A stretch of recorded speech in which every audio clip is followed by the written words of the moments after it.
Governor, who's Jesus Romero Hernandez? Thank you. I want to reaffirm that we do cooperate in cases where... That wasn't a question. I just read your statement. I can read your statement. Who is Jesus Romero Hernandez? I don't have the details on every I'll single tell you. person in the state of 20 million people. I understand, but this guy's a citizen of Mexico, deported 7 times, came to your state, assaulted one of your residents with a machete, choked a police officer, then when he was in custody, assaulted a corrections officer. Did you hear that pause? That wasn't just a break in the conversation, that was the moment the storyline started falling apart. Jim Jordan didn't walk in with vague accusations. He came armed with specifics, dates, emails, warrants, documented actions, the full paper trail. When you see a politician pressed with their own policies laid out point by point, it changes the entire tone of the room. Governor Hochul attempted to pivot and redirect, but Jordan stayed locked in on the facts. No detours, no distractions. If you want to watch what happens when the talking points run out and the details take over, you'll want to see the full exchange, because what follows is intense. Governor Hochul, third paragraph, second sentence in your written testimony, you said New York State cooperates with U.S. Immigration Customs Enforcement in criminal cases. Governor, who's Jesus Romero Hernandez? Thank you. I want to reaffirm that we do cooperate in cases where... That wasn't a question. I just read your statement. I can read your statement. Who is Jesus Romero Hernandez? I don't have the details on every I'll single tell you. person in the state of 20 million people. I understand, but this guy's a citizen of Mexico, deported 7 times, came to your state, assaulted one of your residents with a machete, choked a police officer, then when he was in custody, assaulted a corrections officer. ICE finds out this guy is in your state's custody, and they send you a detainer. You're familiar with a detainer, right? Yes, I am. Notice of action, immigration detainer to Tompkins County Jail from Syracuse Immigrations and Customs Enforcement. Section 1, they check a couple boxes. The first one they check is a final order of removal against the alien has taken place. That means a court has said this guy needs to go. This machete-wielding, cop-choking, corrections officer assaulting guy needs to go. Then they also check another box and they say biometric confirmation of who this individual is, this alien's identity. So they got the right guy, and a court has said he needs to go. Any idea what Tompkins County Jail decided to do with that detainer order? I will tell you this: the state of it's a specific question. Well, what did Tompkins County do? The descriptions you have put forth are absolutely chilling and disturbing and reprehensible to all of us. My job is to protect the people of New York. Is why I'm asking the question. What did Tompkins County do? What I have responsibility I will tell you, for since are you're not going to state answer. courts, We state cannot police. and will not hold Mr. Hernandez. Yeah. We can't keep the machete guy who had choked a police officer and assaulted a corrections officer. We can't keep him. In fact, we have the back and forth from Tompkins County and ICE on January 28th of this year, 8:56 p.m. Tompkins County tells ICE, we're not going to hold this guy.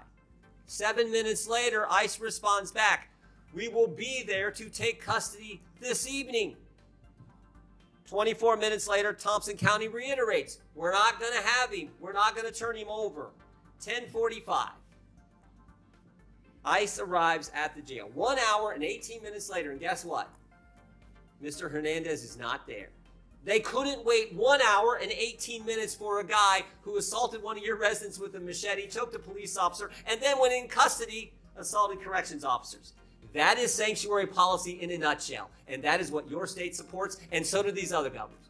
That is what is so wrong, why the American people hate this concept. You're conflating what the state of New York does. Is I control state police and prisons. We have turned over 1,300 people. So you disagree with it? We turn over 1,300 Did the sheriff make the people. wrong call? Those are local policies that we would not have done in the state of New York. State of New York, that is So a you're local saying the decision. sheriff's wrong? I would say this: if it happened in a state prison, we have already turned over 1,300 people. Sheriff in fact, in Tompkins County, a I want to say Democrat or this. Republican, Governor? There Hochul. have Any been idea? times. Excuse The me. sheriff in Thompson County, a Democrat or Excuse Republican? me. Excuse me. There have No, been excuse times. me, I where- ask the questions, you give the Well, I'm answer. Is he a Democrat or for a Republican? second. You know? I'm asking for this moment to explain that I'm sometimes waiting I'm asking, for ICE is he a to come Democrat pick or up Republican, people. and do you agree with the think actions he's a he took? Democrat. Do you agree with the actions he took? How about that question? They are in conflict with what the state of New York would do. well, maybe they're scared. By the way, he is a Democrat sheriff. Maybe the county guys are a little scared because you said this. I'm quoting from, it looks like the New York Times. We all know you can trust them. This is last month, May 25th. You said we have some counties that are renegade counties and work with ICE. Maybe they're nervous of being called a renegade county by their governor. So the Democrat sheriff says, we're not going to keep the machete-wielding, cop-choking, corrections officer assaulting guy. We're not going to keep him here for you to get here. We can't even wait an hour and 18 minutes. Oh, you know what else was interesting in this case? You know what else was interesting? There was actually an arrest warrant from United States District Court, Northern District of New York, signed by Judge Wiley Danks, magistrate from Syracuse. There was an arrest warrant, and they still couldn't keep him. The state of New York cooperates. We cooperate in removal of individuals who've served time. We responded attention. You're confusing, and maybe there's a lesson in civics here that's necessary. Will you say on the record right here, I got 12 seconds, will you say on the record, was Tompkins County wrong in the actions they took on January 25th, 2025, when they wouldn't hold the guy for 1 hour and 18 minutes? Those are not the policies that we would have in the state of New York. Those are not the policies we would have in a Were they wrong? Because I've already turned that guy over to ICE. It's a simple question, Governor. That was a horrible situation. The person should not have been out there. And it's a horrible situation, but it's a yes or no question. It is a response that this is a locality. You agree or in the disagree? state of New York, the person should have been held. Yes or no? The person should have been held, and in the state of New York, we would have turned him over. That is in conflict with what we would do as a state with respect to prison. And I want to know why ICE won't come and pick up the individuals who have served time in our state. I have cases where they have not even shown up. A court order and a detainer for a guy who did the things Mr. Hernandez did, and Tompkins County can't hold him an hour and 18 minutes, and you won't say that's wrong? I have said we cooperate when there's a criminal case where someone has committed a crime. We turn them over. This is sanctuary policy in a nutshell. You won't even condemn something that anyone with common sense knows is ridiculous. You're mischaracterizing. I had the facts here. Oh, can I do one other thing, Mr. Chairman? Now he's been rearrested, and guess what? This guy who's now been rearrested, there is imminent danger that this inmate will do injury to himself and to others and presents a threat to safety, security, and good order of the facility, so he's not permitted to leave his cell. So this guy is not even allowed out of his cell. That exchange was intense. Jim Jordan came prepared, and Governor Kathy Hochul faced some tough questions about how New York's sanctuary-style policies operate in practice. Let's unpack what stood out. First, the "I don't know him" response. When asked about a repeat offender with a serious criminal record including multiple deportations and violent charges, the governor emphasized that she represents millions of residents and can't be personally familiar with every individual case. Critics argue that when someone with that kind of record becomes a public safety issue, it raises broader questions about how information flows between state leadership and local authorities. Then came the timeline dispute. Jordan focused heavily on the coordination between local jail officials and ICE. According to the records he referenced, ICE indicated they were on their way to take custody, yet the individual was released before federal agents arrived. Jordan framed that gap roughly over an hour as evidence of a systemic failure. Supporters of the governor, on the other hand, would likely point out that local jurisdictions operate under specific legal constraints regarding detainers and cooperation policies. Another major flashpoint was the state versus county responsibility argument.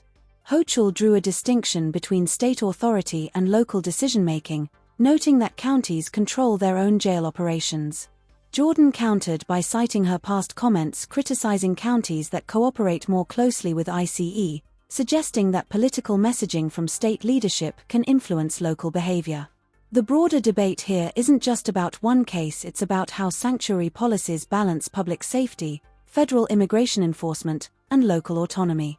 Supporters say such policies protect immigrant communities and prevent overreach. Critics argue they can create dangerous loopholes in serious criminal cases. At the end of the day, the clash reflects a deeper national divide over immigration enforcement and accountability. Whether viewers see it as mismanagement, legal complexity, or ideological disagreement likely depends on where they stand in that larger debate.